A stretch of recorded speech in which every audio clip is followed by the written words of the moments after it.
Welcome to the Show Up Dad podcast, where we explore fatherhood and share insights to support dads in being present in their families.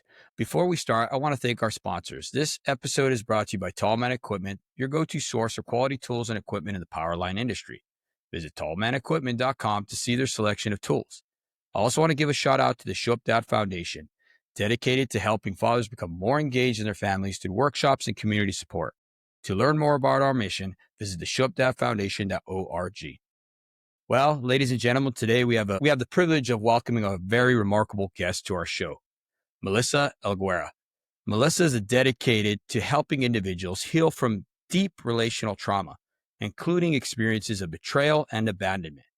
She understands the profound pain that can reshape our identities and perceptions of the world. Her work transcends superficial fixes.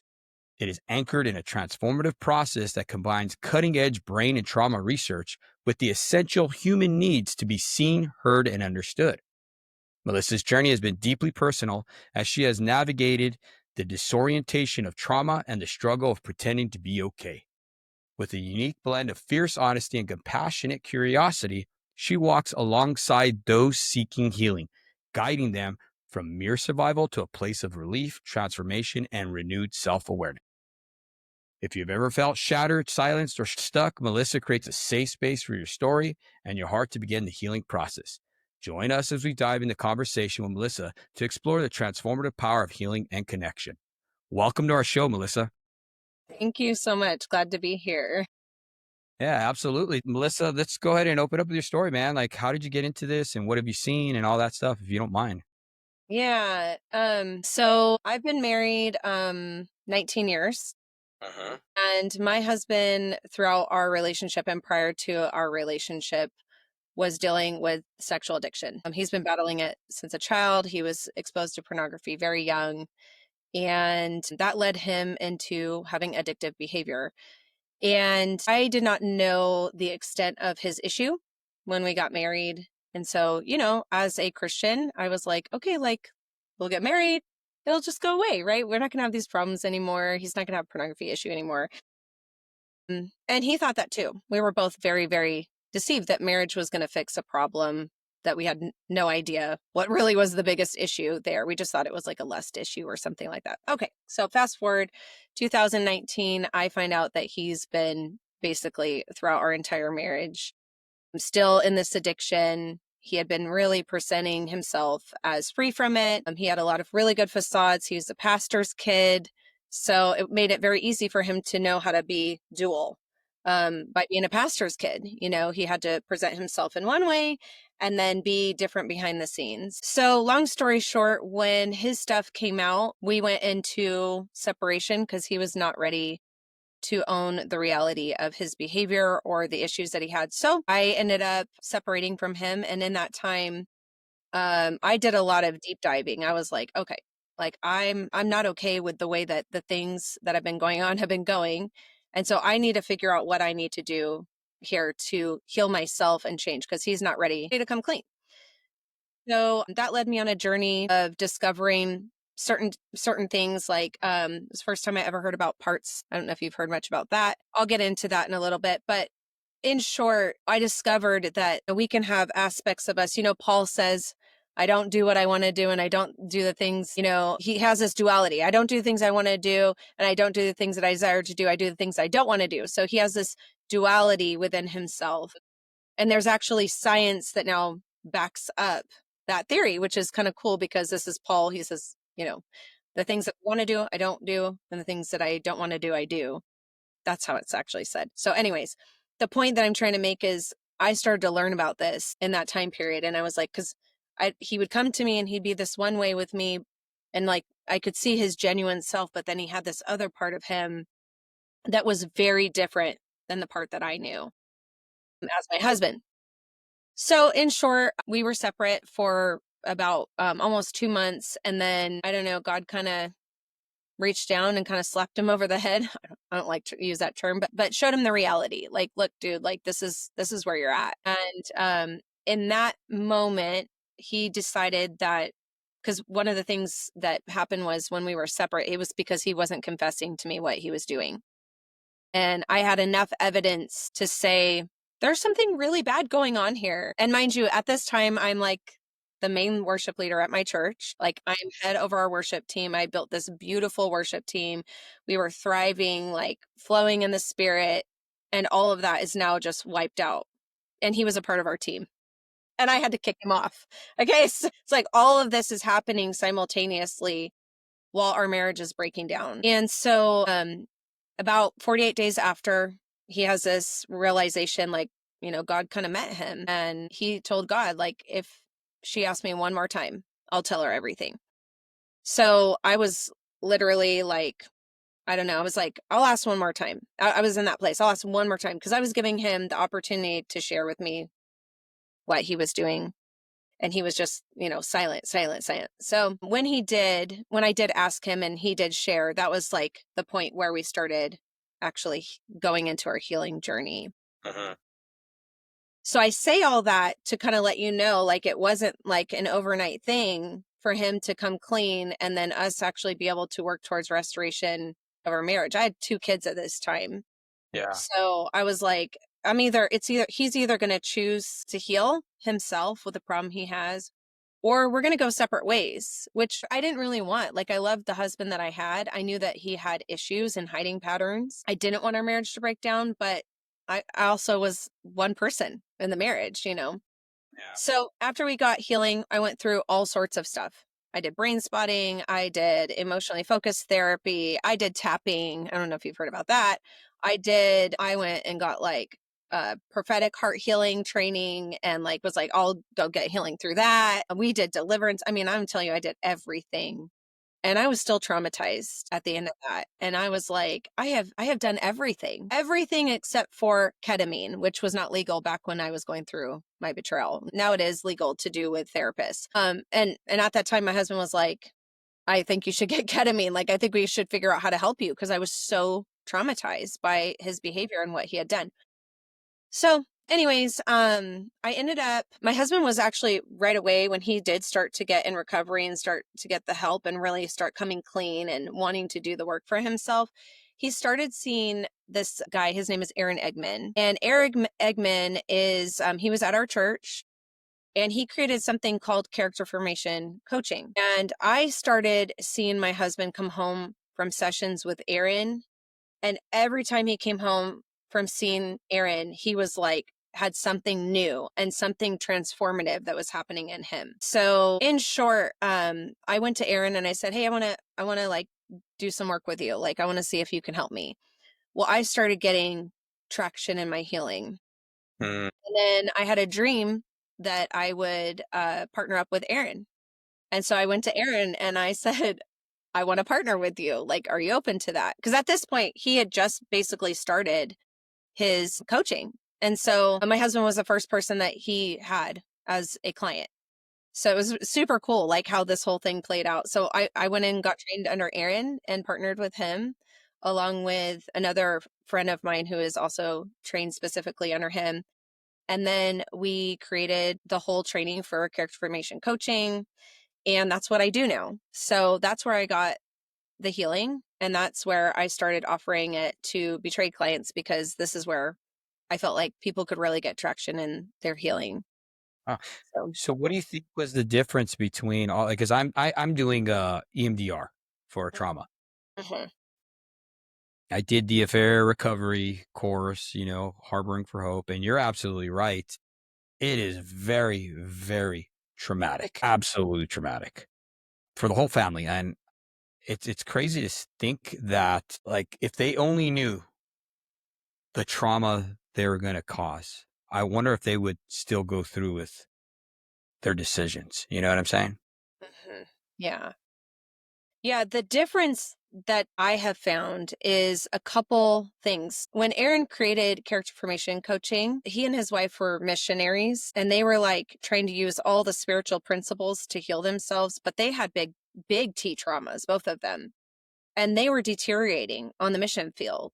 And so what Aaron discovered was there were a few main things that would lead to transformation. And he is a very intelligent man. He did a ton of research to figure out what would actually have lasting impact with the latest brain science. So the first one is attachment theory. Using attachment theory and how we show up for our clients, meaning I'm attuning to my clients. I'm noticing what their facial expressions are saying, what their affect is. I'm listening to certain words and emotions that either they are in touch with or they're not in touch with, and I'm attuning to that. That would be attachment. And, we do this with our kids when we do it well. We lean in and we're like, hey, like, I see you is there something wrong? So we're actually attuning to the person's emotion that maybe they are trying to hide from themselves. They don't feel safe to express. So we lean in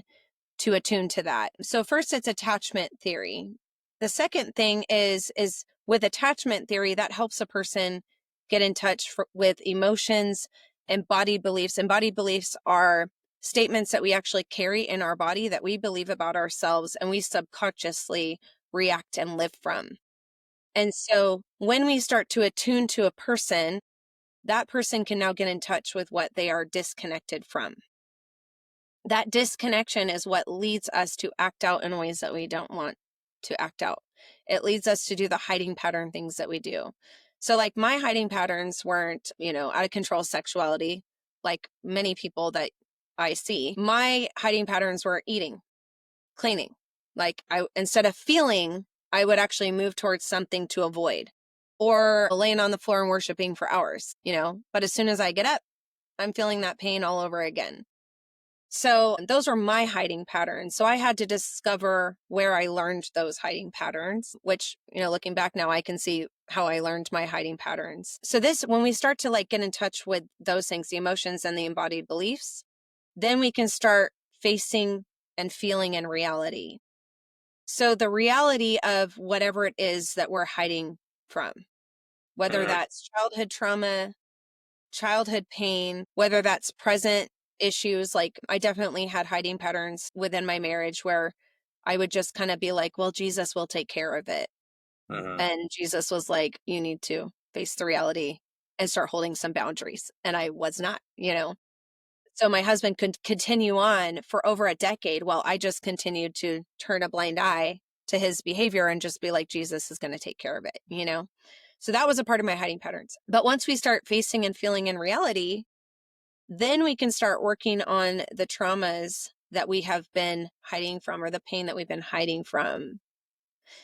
And the kicker for this is there's a couple things that go with this. Aaron calls it character formation coaching because he goes off of what Dr. John Townsend created his model, which is that facing and feeling in reality, that is character. When we can do that, when we have the set capacities to do that, the ability to face and feel in reality. When we don't, it means that there are 4 character structures that we might be deficient in. One of the 4 or all 4, which is attachment, separation, integration, and adulthood. And I find these to be true. Like when we are deficient in any of these, we have a hiding pattern that follows that. So once we can start digging and finding what the hiding pattern is actually the root that we need to get to, then we do something called undoing aloneness. Because now we're in this place where we're facing and feeling in reality. And it really is the deep aloneness that keeps us from being able to face it. So when we know somebody is in it with us, like what I talked about from the beginning, attachment theory, I'm attuning to you.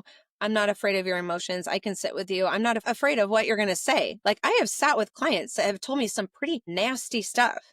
Nasty, Yeah. And it does not faze me.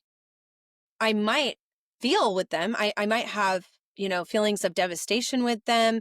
I might feel sad for them and their experience, and I can get in their well and I can weep with them, but it does not change my perspective. Yeah. If it does, then I have more work to do. That's just the basis of this. Yeah. So the ultimate piece that Aaron discovered was all encompassing. It's disconnection that leads us to do what we do, things that we don't want to do. Disconnection from ourselves, from God, and from other people. Yeah. Man, that's interesting that you said that because I always say this all the time. And I saw this on another podcast where one of the most inhumane things you can do to somebody is to separate them like solitary confinement, right? I know, and even in my marriage, my wife always would tell me she felt so alone, so separated. Even though we knew a bunch of people, there's a lot of people, we had friends, we had church friends, everything like that. There's always a separation, like an isolation that she had. Mhm. And I didn't understand it, but now that you're saying that actually makes sense. Yeah. So there would be a part of her that is disconnected from people, from herself, or from God, And so we would follow her body to figure out where that is, like how that part of her got stuck there. Oh, yeah. And I was kind of talking about parts earlier. So when it comes to science and, parts theory, I guess, if you want to, whatever you want to call it, what we actually can see in people when they get in touch in their body with a traumatized part of them, like let's say like they were 10 years old and there was a traumatic event that happened, and at 10 they were not able to actually process all of that trauma out of their body. That part of them gets frozen in time. When we start to follow the body and they get in touch with that, I can actually see in their affect, in their voice, in their movements, them getting in touch with that we called a neural network. That network, that 10-year-old self that is frozen in time, they will look like it sometimes, they will sound like it sometimes. That part of them is still there and it's unresolved. So when I'm attuning to that part and I'm leaning in and I have compassion and understanding and I want to help that part, we actually call it fierce love. We're moving with fierce love. Like we are chasing that part down, and I can feel that like in me, like my heart just like feels so alive in those places. Like, oh my gosh, like we found this part of you that was trapped and alone, and we can meet that part right now. Like I can be in the space with that part while it's felt. And that person can undo that aloneness, and once that is undone, they never have that neural pathway again, because the neural pathway was aloneness, and it's over, you know? Yeah. Yeah, no, that's interesting that you said that. How can you tie that? Like, man, I could totally see like the science behind it, like the way you're explaining it. But I've also seen the spiritual aspect of it too. Like the Bible talks about Paul.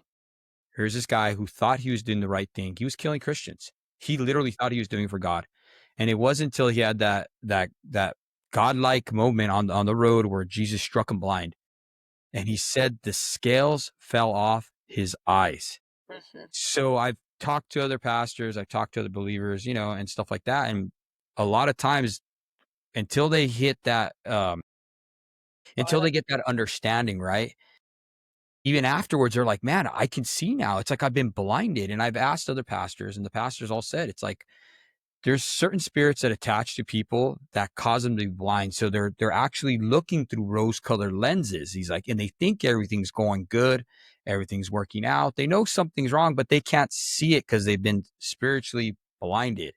And it's until those things fall off their eyes, then they could actually see the destruction, the chaos that they're creating, the people that they're hurting. Can you elaborate on that? Have you seen anything like that, or? Yeah. I mean, I really believe that our traumatized parts, because they are disconnected, it's almost like, and obviously like generational trauma does this too, but it's almost like it's a playground for the enemy, to be able to get a foothold with someone. And usually it is deep pain that leads a person to have that experience. But, kind of going back to what you're talking about with Paul and Mhm. and the scales falling off of his eyes. Who was it? Silas that went and met him. Okay. But think about what God wanted him to do.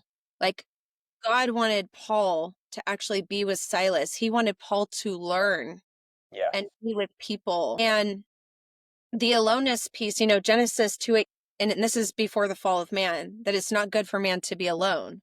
Well, Mhm. isn't that interesting? Like it was Adam and God in the garden, and God still considered that alone.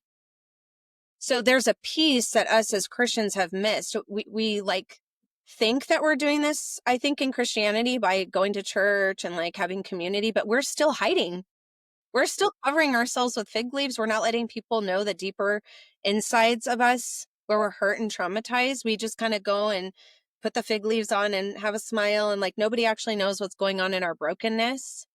And this is where I believe that we can actually have transformation in the church when we understand by allowing people in. We take the fig leaves off and we say, okay, come and see my brokenness, Yeah. and have compassion. But I think a lot of Christians are afraid of that. They're afraid that it's going to be like cooties. I mean, I've seen that, I've seen people go through deliverance and people react to what's coming out. And it's like, wait a minute, like they're in a very vulnerable moment with you. You're seeing their scars and their woundedness and how, the enemy could get in there, how a demon could get in there. And you're judging them based on their demon and Yeah. not looking at the person and the woundedness. Like that will close a person. I've seen that actually be very re-traumatizing to someone. So our job is to heal ourselves so we can show up for people no matter what we find. And Mm. if we can't, whether we're a pastor or a therapist, I don't care who you are, if we can't do that, it's our work to do to be able to hold the space for what God wants to cleanse. And he wants to do it with compassion and love. He's not interested in shaming people. That doesn't work. No. So I hope that kind of answers your question regarding that. Yeah, no, definitely. I love that you work both aspects, the spiritual and the psychological, which, is proven by the spiritual, and having God, he's the author and creator of all things, right? I seen too, like, and I agree with you about the shame part. Cause like, I think for a betrayed spouse, I think our natural tendency is like, you're in so much trauma that you just start telling everybody everything. You're just like, oh my God, this is what's happening to me. Oh my God, what is going on? Because your world literally, like the best way I've heard it been described is that atom bomb has just been dropped in your lap. Mhm. And now everything's out of chaos. And until you start finding people like yourselves who actually are like the modern day Silas, right? Because you're absolutely right. God struck him blind. He had to go with this person who was being obedient, which was Silas, who didn't want to do it because here's this bad guy, Paul, who's killing his very people. But he was obedient and he took him to his home. He nurtured him. He cared for him. He sat with him for 3 days. And that's where the transformation started happening. You know what I mean?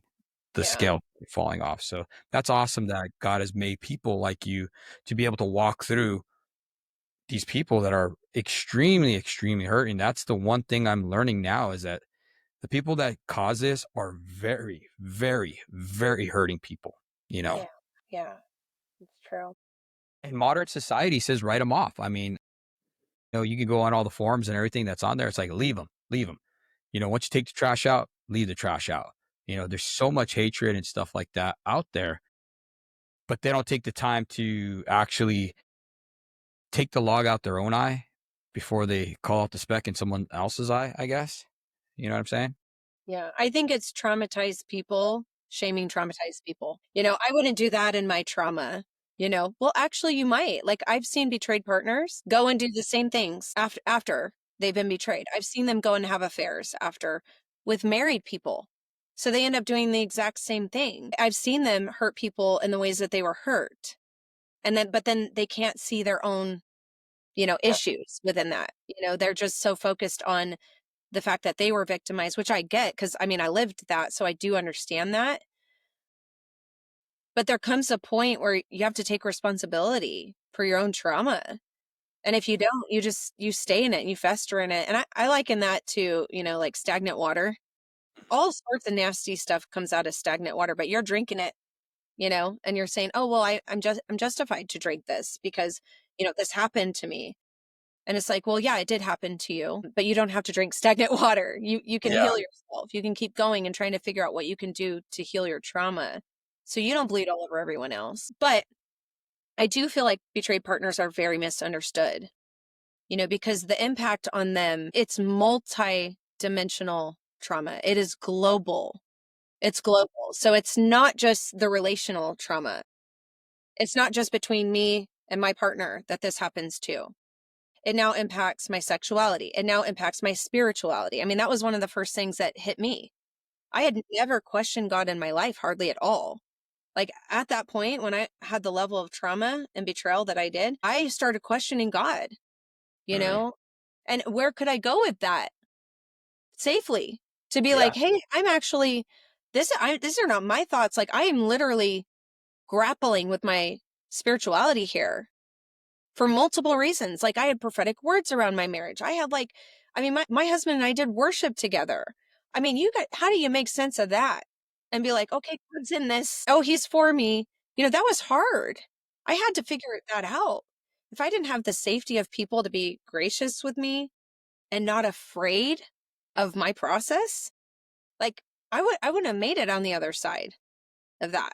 I would have been stuck in God is not for me. He does not love me. I would have been stuck and trapped in that. So it's multidimensional trauma, but I think because betrayed partners are angry and they're so suffering that they're judged for their suffering often, and there's not a lot of compassion for their suffering or understanding that it's trauma. It's not really them wanting to be this way or them wanting to be like difficult. They actually are traumatized and they need a lot of compassion and support while they're on Yeah, the I agree. I agree 100%. I know it's hard to think. You start questioning your own reality. You start questioning whether or not that person even loved you, especially like you said, you have some clients or whatever that have done some really devastating things. And you're like, what in the world? Why would someone do that to me? And start questioning your own self-worth, future. I had to learn that the future that I thought no longer exists. And that's one thing I had to come to conclusion with, you know what I mean? But God has been a center of our story this whole entire time. He's been in the midst of it. He's taken care of us. He's helped us. I heard something that was really awesome with pain. It was a story of the pearl. I don't know if you've heard that. I don't know. And it's what it is it's just this mollusk, right? This shell, and it's an irritant that actually gets in there, and whether it be sand or debris, whatever. And over time, it's being processed in the dark, in the cold, lonely, and this stuff called the mother of pearl actually starts coating it and coating it and coating it and coating it, putting this protective layers over this thing because it's an irritant. And actually, what comes out of that at the end of it is this beautiful mother of pearl, this beautiful thing that you would have never thought that was actually an irritant. And that's the way you got to look at your pain, is you got to understand that, man, God is going to transform this if you allow him to, and you go through the healing to turn into something beautiful. Yeah. And I thought that was a pretty enlightening story that they shared with me, because I was like, wow, yeah, God can do all things. His word says, that I will cause all things to work together for your good for those who are called according to my purpose. And without a doubt, I know I'm called to his purpose, in his kingdom. So I took great comfort in that. Yeah. Yeah. I agree with that. It's really beautiful. I think I've heard that before and it makes sense. And you can see God throughout all of nature that points to that, like pain, process. This is how he's wired us. We are from the earth. He's processed us the same way. He has us process throughout our lives with pain. That's just how it's been. Mhm. I think where we get stuck is the resistance to that. And we don't allow ourselves to feel, we don't allow ourselves to go, hey, this hurts right now. This is a signal to me. I actually need to sit with this right now.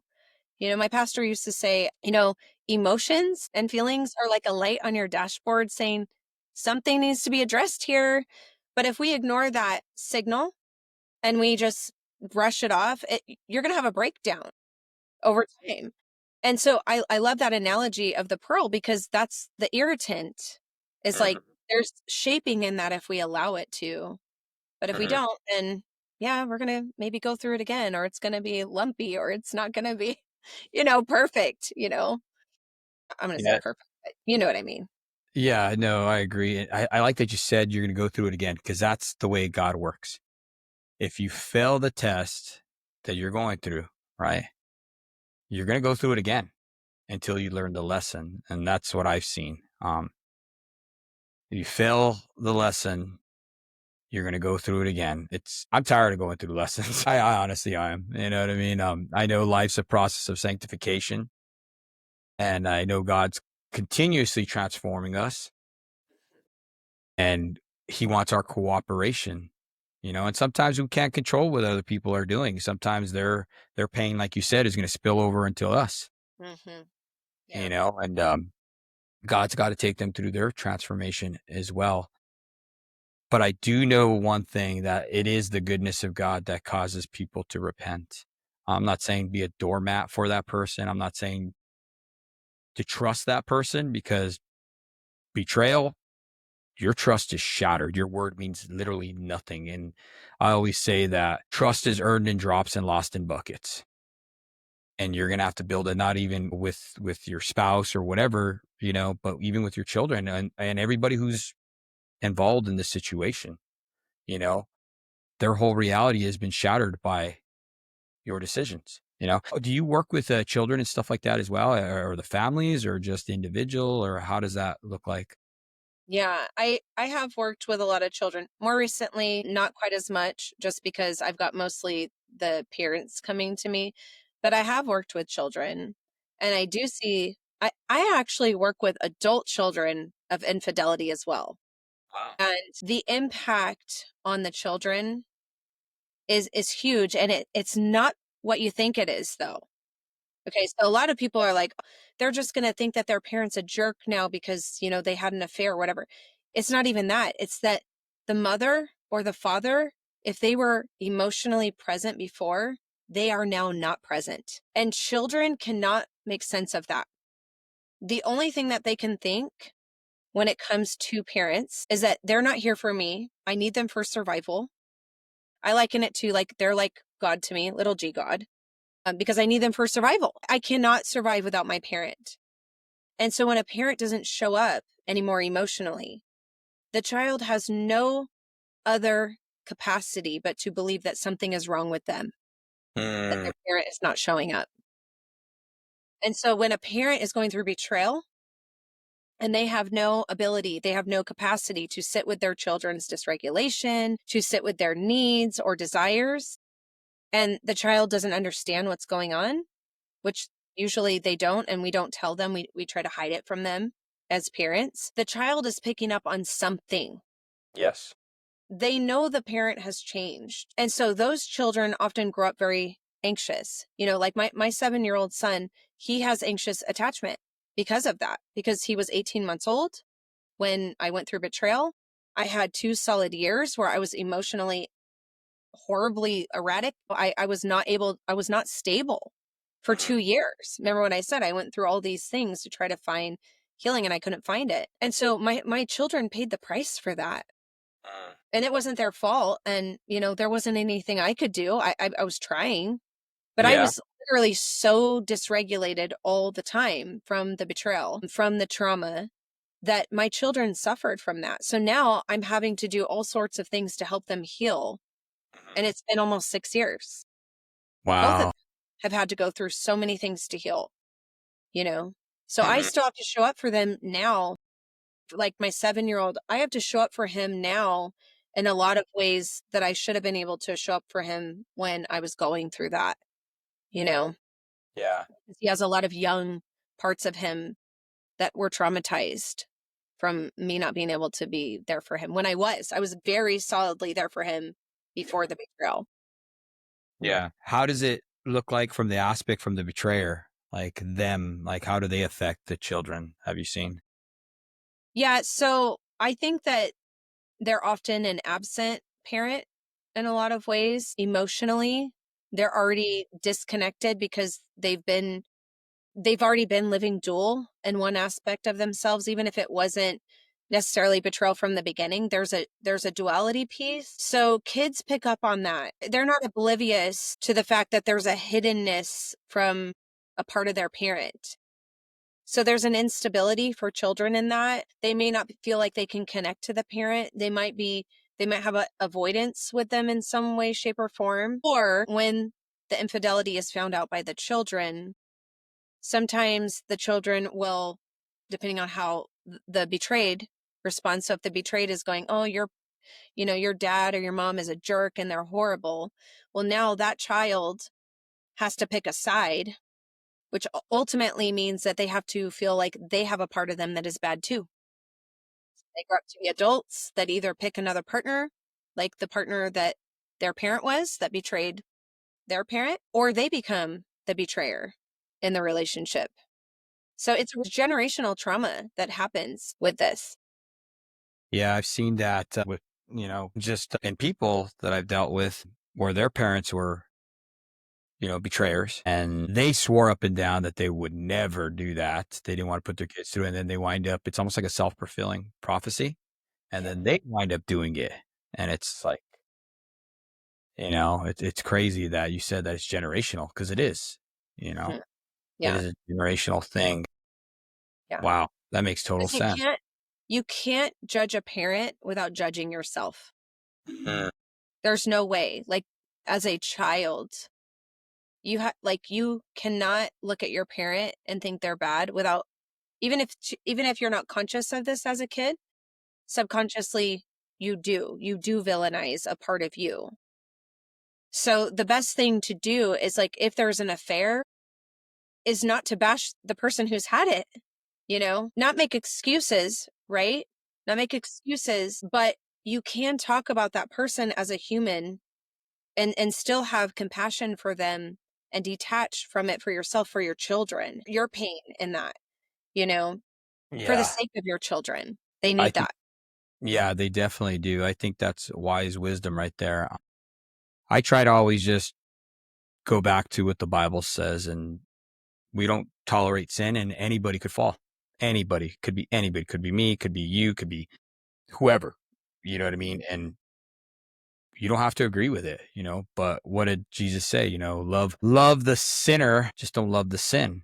Mhm. And man, I always go back to what the word says. The kindness of God, the goodness of God is what causes people to repent.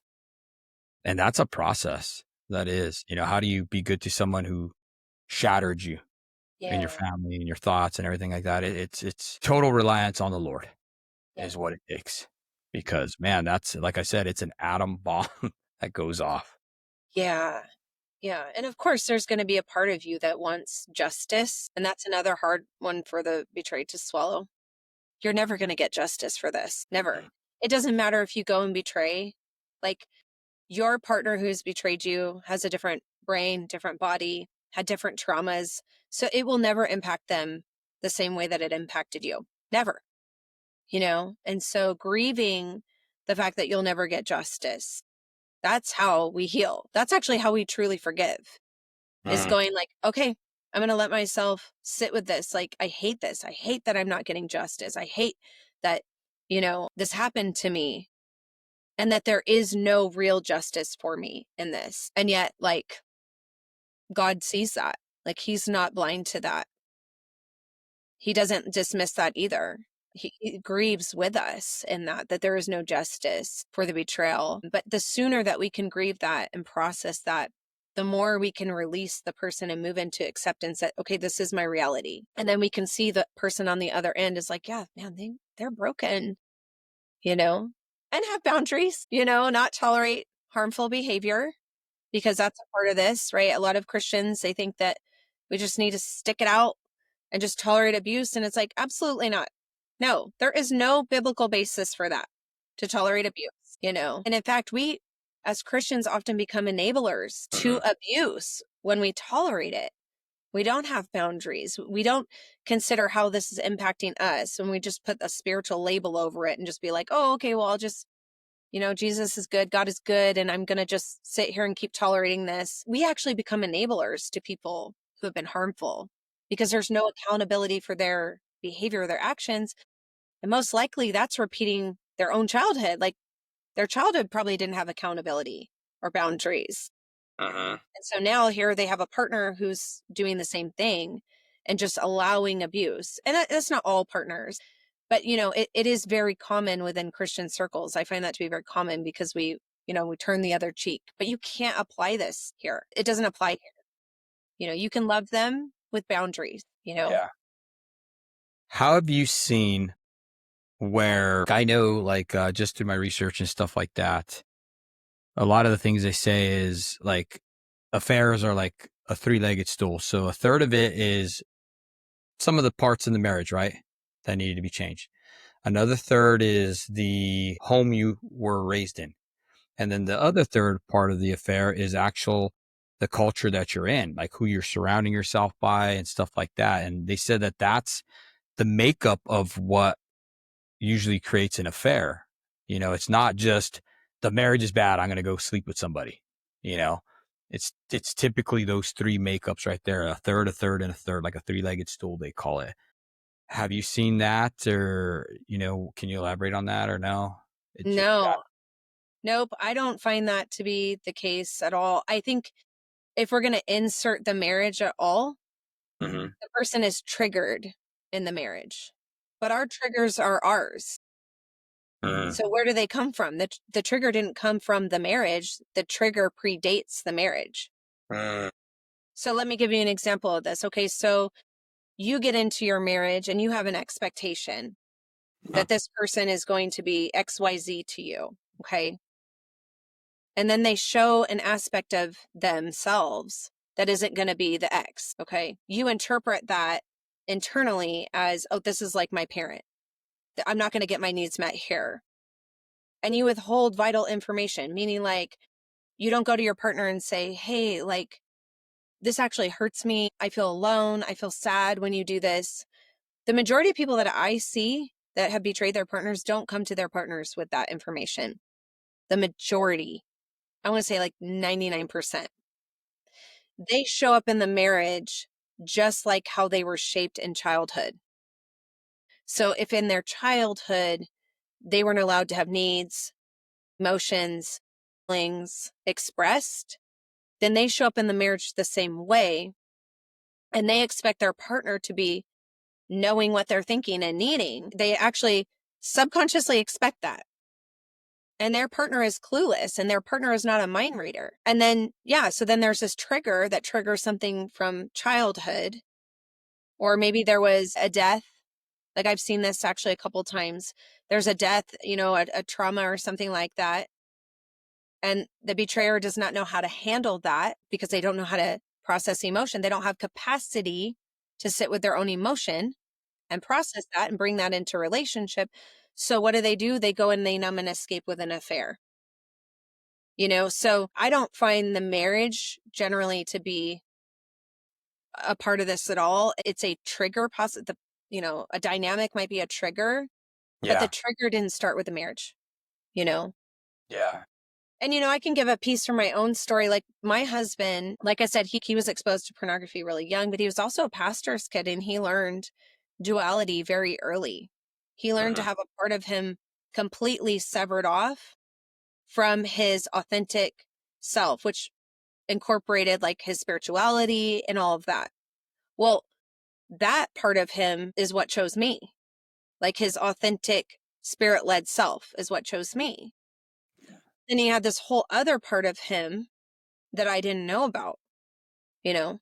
And he had these justifications and beliefs that he had established in himself before he met me to be able to do the behavior that he was doing in secret. So he carried that over. There was nothing in our marriage that he could say like, "Oh yeah, like you did this, you did that led me to go and cheat on you." There was nothing that he could say like when he came into reality. Now, of course, during his behavior and stuff. Well, my story is a little different in this because my husband, he never blamed me for his behavior. Not even when he was doing what he was doing. He never blamed me. But when I do find people blame and we follow it in their body, they actually find out that it was an unmet need from childhood that was being poked at.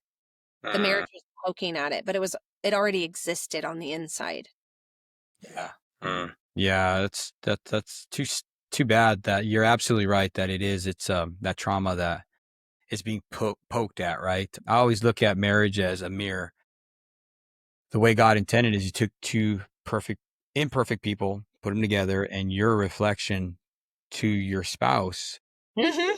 God wants to change in them, and that irritates. That's that irritant that I talked about earlier. That irritates that spouse, triggers them. They don't know how to deal with it because, like you said, they just haven't learned how to process those emotions, sit with Yeah. them.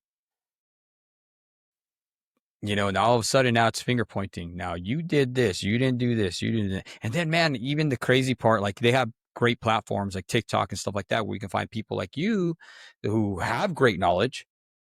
But then you also have these other aspects where you have these women bashers or man bashers that are on there. And all they do is say covert narcissism, narcissistic, this, that, coercive control. What was the other one I heard the other day? I don't know. There's so many labels out there, and people are listening to it and eating it up and diagnosing their spouses. And I've seen a rapid increase in people separating divorces and cheating. And I ask them, where'd you get the? Why? I saw it on Facebook. I saw it on TikTok. I saw it on Instagram. You know what I mean? It's like, wow, you're getting information from there instead of actually going and seeing a real therapist or a professional or counselor, Yeah. Yeah. The brain is drawn to negativity. We get dopamine hits off of negativity. Okay. And betrayal trauma specifically, the issue with that, okay, and I want to go from a little piece of my own story. I remember when I was going through the early stages of betrayal, and I was looking for groups. I was like, I need support. I need to find people who've gone through it. I feel so alone in this, right? Which, remember what I said earlier about part of this trauma is the aloneness. Okay. Betrayal trauma does that too. As an adult, there's an aloneness piece that has to be healed. But specifically with this, because it activates the hippocampus, it like puts it on fire. That's the part of the brain that tells us what's safe based on history. So we can look at our history and go, okay, this is what's safe. Well, when that part of the brain doesn't get healing, it gets stuck in survival mode. Well, survival mode creates what we call cognitive distortions. It's black and white thinking. It's all or nothing thinking. I'm always on the lookout for the next trauma. I'm always on the lookout for the next danger. So these are the type of people that you're talking about that get stuck in that. So kind of going back for a second. So I was looking for groups, and I found groups like this, and I was like, this cannot be it. Like, these people are bashing their partners that they're still staying with. They've been with their partners still for, 4 or 5, 10 years, and they're bashing them. And I'm thinking to myself, this cannot be it. So I exited those groups, and then I found this other group. And that was really where I was able to see there is a difference with healing. Like, healing doesn't focus on the person that's harmed you. Healing focuses on, okay, I have been wounded. How do I heal myself? And understanding what happened to me in this. Well, what happened to me was I was traumatized. I was floored.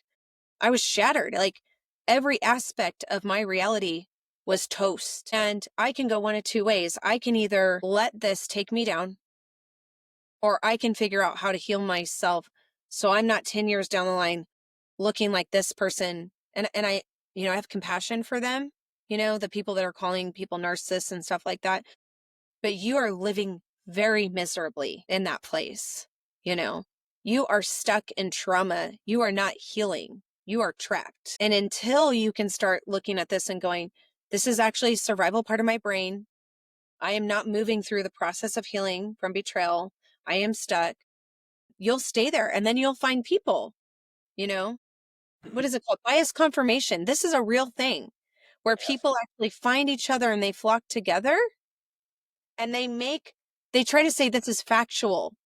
Yep. From what I've experienced. And we cannot live off of experience alone to make decisions. We actually have to have research. We have to look at it biblically if you're a Christian.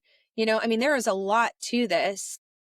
And if we just go off of experience alone, we're going to find people that will flock in that same direction to confirm what we are biased in.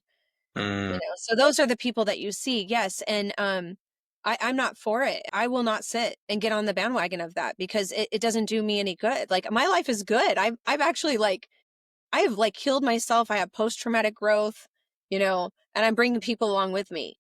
And the people that don't want to do that, the people that want to continue to bash their partner, I've actually had clients that have told me that they were mad at me that I didn't. It's like, okay, well, we can't work together. Sorry, I'm not going to bash your partner. Yeah. I'm going to try to help your partner so that they can go into the world, be a healthy person, and not continue to harm other people and themselves. What was I going to do? So that's what that is. These are unhealed people who are stuck in the survival part of their brain and their trauma, and they are now gaining people to go along the journey with them. And it's toxic. Yeah, it is. It's very, very toxic. And I'd never heard that biased confirmation. And that's true. I mean, birds of a feather, they flock together and you see it. I've even seen it in church circles where, some of the women's groups or even men's groups have to be separated because a little leaven leavens the whole lump. When you got someone who's living out of that trauma, someone who's experienced betrayal, or someone who's, you know, been in an abusive relationship, all of a sudden they're still looking through that same lens and they're joining your bandwagon. It's almost like you attract that type of person. And now they're there to join you instead of giving you good, godly wisdom. They're there to join you in that misery, in that pain, and put off what they know to you, and it's highly toxic, highly toxic. It's hurting people, helping people. It's what does the Bible say? The blind leading the blind. Yeah, basically. Yeah. No, that's exactly what it is. Melissa, thank you so much for coming on here. I appreciate you. I want to give you this opportunity to go ahead and share with our audience how they can get a hold of you if they're wanting to have some coaching or something like that. I'd appreciate that if you don't mind. Yeah. Thanks for having me, David. This was fun. I've enjoyed our conversation, and thanks for sharing a bit of your story as well with me. It means a lot. Like, I don't take it lightly. I think that betrayal is one of the hardest things to overcome. It's one of the most painful experiences. And the fact that you're doing this show and you're trying to help people while you're healing is amazing. And I just commend you for that. But yeah, people can get a hold of me at identitylife.coach. And I also have a podcast as well, Whole Heart Transformation, although I don't do it as much because I'm seeing so many clients now. And I've been training people, so I have coaches that I can actually refer to as well if they reach out to me. But they can find me there. They can find me on TikTok, and they can also find me on Instagram. So yeah. Well, there you have it, you guys. And if you're struggling, there is help out there. There is people that have a heart that God has placed inside them to help you and walk alongside you. So please reach out. You don't got to walk through this alone. Isolation is the devil's playground. So get with some community that can help you and support you. Once again, this is Dave from the Show Up Dad, thanking you. God bless.